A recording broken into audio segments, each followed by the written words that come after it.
আজকে একটা ফাউন্টেন পেনের ওপর রিভিউ করব।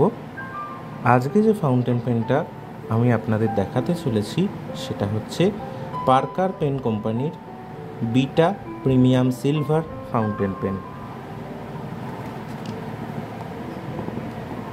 এইটা হচ্ছে beta premium silver fountain pen Parker কোম্পানির। আমরা সবাই জানি পার্কার একটা ঐতিহ্যবাহী ফাউন্টেন পেনের ব্র্যান্ড। এবার এই পেনটা এরকম একটা ইঙ্ক বটলের সাথে আসে, যেটা পার্কারের Quink bottle, blue ink.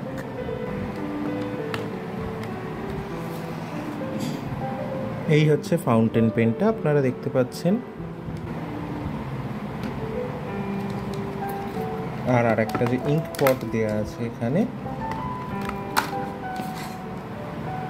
এই হচ্ছে কিউ ইঙ্কের পটটা আপনারা দেখতে পাচ্ছেন। পার্কার একেবারে খোদাই করা আছে ওপরে ঢাকার মধ্যে।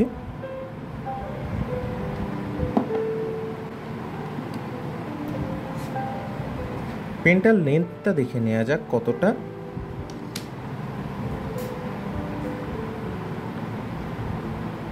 13.2 সেন্টিমিটারের কাছাকাছি হচ্ছে পেনটার লেন্থ। যদি আমি এখান থেকে শুরু করি পেনটার লেন্থ মাপতে, 13.2 সেন্টিমিটারের কাছাকাছি হচ্ছে পেনটার লেন্থ। বডি পুরোপুরি প্লাস্টিক বডি, আপনারা দেখতেই পাচ্ছেন পুরোপুরি প্লাস্টিক বডি। এর ব্যাক সাইডে কিন্তু পার্কারের লোগোটা আবার এখানে দেওয়া আছে, আশা করি আপনারা বুঝতে পাচ্ছেন। এখানে নিবেতে কিন্তু পার্কারের মার্ক দেওয়া আছে। ফিডারটা এইরকম পার্কারের যে নর্মাল ফিডারগুলো হয় সেই রকম অর্ডিনারি একটু প্লাস্টিক ফিডার এখানে দেওয়া হয়েছে। গ্রিপটা কিন্তু প্লাস্টিকের ম্যাট ফিনিশ গ্রিপ। ক্যাপটার বিষয়ে যদি আসি, ক্যাপটা হচ্ছে এরকম স্টিলের একটা কোটিং দেওয়া রয়েছে, ভেতরে প্লাস্টিক কিন্তু বাইরে একটা স্টিলের কোটিং দেওয়া ক্যাপ, ওপরটা আবার প্লাস্টিক। আর এখানে এই যে ক্লিপটা রয়েছে, ক্লিপটা হচ্ছে গোল্ডেন ফিনিশ ক্লিপ। ব্যারেলটাকে খোলার পর এখানে দেখতে পাবেন সেটা হচ্ছে এরকম একটা পার্কারের যেরকম ইঙ্ক কনভার্টার দেওয়া হয় সেই রকম পার্কারের একটা ইঙ্ক কনভার্টার এখানে প্রোভাইড করা হয়েছে। এই হচ্ছে ব্যারেলটা একদমই নর্মাল প্লাস্টিকের ব্যারেল। এবার প্লাস্টিকটা কীরকম প্লাস্টিক যদি জিজ্ঞেস করেন, এর প্লাস্টিকটা কিন্তু হার্ড প্লাস্টিক, যথেষ্টই শক্তপোক্ত প্লাস্টিক। আর পালিশটাও যথেষ্ট ভালো করে করা আছে, প্লাস্টিক অনুপাতে এরকম পালিশ খুবই সুন্দর লাগছে। দেখে নেওয়া যাক ইঙ্ক কনভার্টারটা ডিটাচেবল কিনা।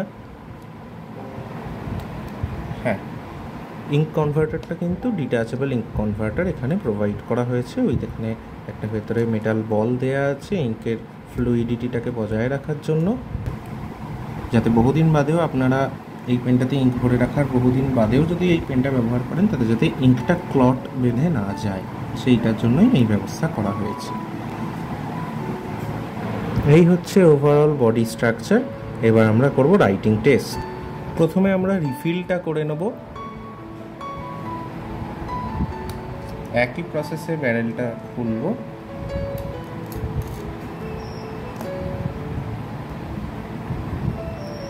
এইবারে ক্যাপটা খুলব, তার আগে একটু চেক করে নেব।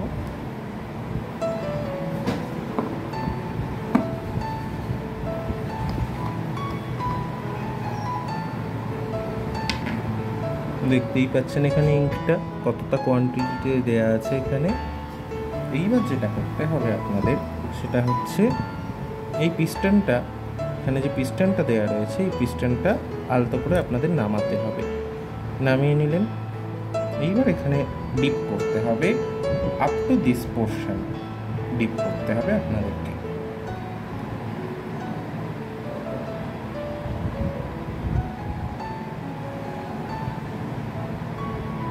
করে এবার আস্তে আস্তে আবার পিস্টনটাকে টেনে নিতে হবে।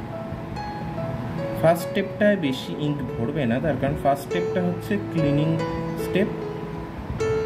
এখন আপনি আপনার নিবটাকে ইঙ্ক দিয়ে ফিল করছেন আর ক্লিন করছেন, একটু বাবল হবে তাতে, কিন্তু এটা হলে আপনার পেনটা ভালো থাকবে বেশ কিছুদিন। সেকেন্ড টাইমে যদি আপনি দেখেন যে একদমই বাবল আর নেই, তাহলে আপনারা তুলে নিতে পারেন এখান থেকে। আর এক্সেস ইঙ্কটা আপনারা এইভাবে এখানে ডিসকার্ড করে দিতে পারেন, চাইলেও পারেন, আর যদি না চান তাতেও কোনো অসুবিধা নেই। কিন্তু এক্সেস ইঙ্ক যদি আপনার এরকম ফিডারে লেগে থাকে সেটা কিন্তু আপনার অশেষ যন্ত্রণার কারণ হতে পারে। হাত কিন্তু পুরো কালিতে ভরে যেতে পারে। তাই জন্য আমি আপনাদের সাজেস্ট করব এখানে এইভাবে ইঙ্কটা একটু একটু করে যাতে আবার ইঙ্ক পটের মধ্যে ঢুকিয়ে নেওয়া যায়। এইবার আবার আগের মতো এখানে ব্যারেলটা আটকে নেব। আটকানো হয়ে গেছে ব্যারেল।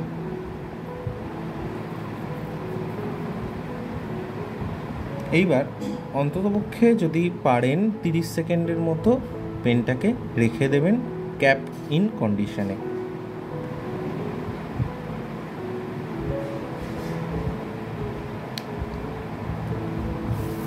এতে করে যেটা হবে সেটা হচ্ছে আপনার পেনের ফিডারটার মধ্যে ভালো করে ইঙ্কটা ছড়িয়ে যাবে, যেটা আপনাকে অনেকটা স্মুথ রাইটিং এক্সপিরিয়েন্স দেবে।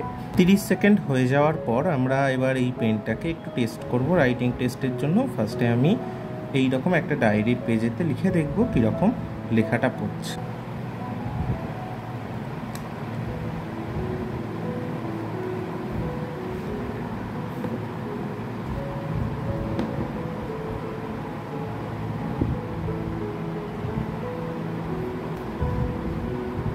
অনেকক্ষণ টাইম লাগলো, তার কারণ ওয়াশ হচ্ছিল না ভালো করে, এবার সেই জন্য ইঙ্ক ফ্লো হচ্ছিল না, যার জন্য অনেকবার প্রপারলি ওয়াশ করতে হলো।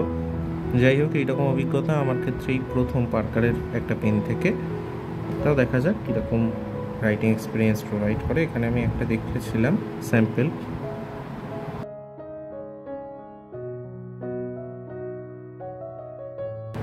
দেখে যেটুকু মনে হচ্ছে নিবটা কিন্তু ফাইন নিব,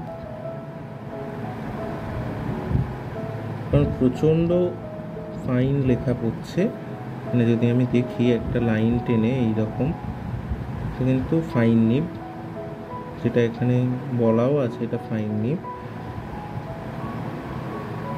এবারে যদি ফ্লাক্স চেক আর কন্টিনিউইটি চেক করি,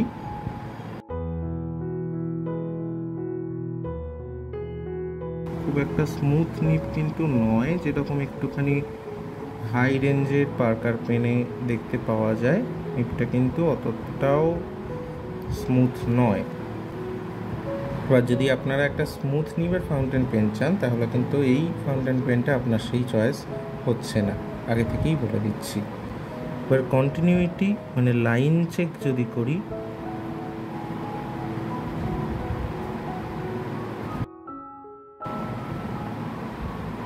ওভারঅল ভালোই কিন্তু রাইটিং এক্সপিরিয়েন্স দেখে মনে হচ্ছে।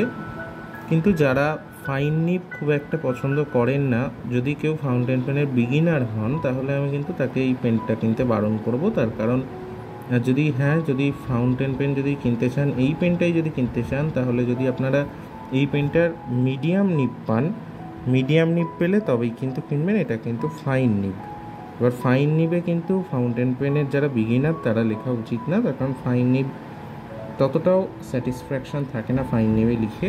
আমার যেটুকু মনে হয়েছে, আমি যখন ফাউন্টেন পেন নিয়ে লেখা শুরু করেছিলাম, তখন কিন্তু মিডিয়াম নিব থেকে শুরু করলে ওর যে একটা ড্রাইনেস থাকে ফাইন নিবের, মিডিয়াম নিবে কিন্তু সেইটা থাকে না। একটা ওয়েট এক্সপিরিয়েন্স দেখতে পাওয়া যায়, যেটা কিন্তু সবাই পছন্দ করে, যার জন্য ফাউন্টেন পেন এতটা জনপ্রিয়।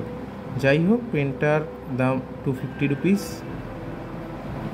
ওভারঅল ভালো, কিন্তু একটুখানি নিবের ইস্যু রয়েছে কিছু কিছু, মানে একটু রাফ নিব, স্মুথনেস অতটা নেই। তার উপর আমাকে কন্টিনিউয়াসলি ওয়াশ করে তারপর ফ্লো পেতে হয়েছে ইঙ্কের। এবার এই কয়েকটা অসুবিধা আছে পেনটার। ভিডিওটা শেষ অবধি দেখার জন্য অনেক অনেক ধন্যবাদ।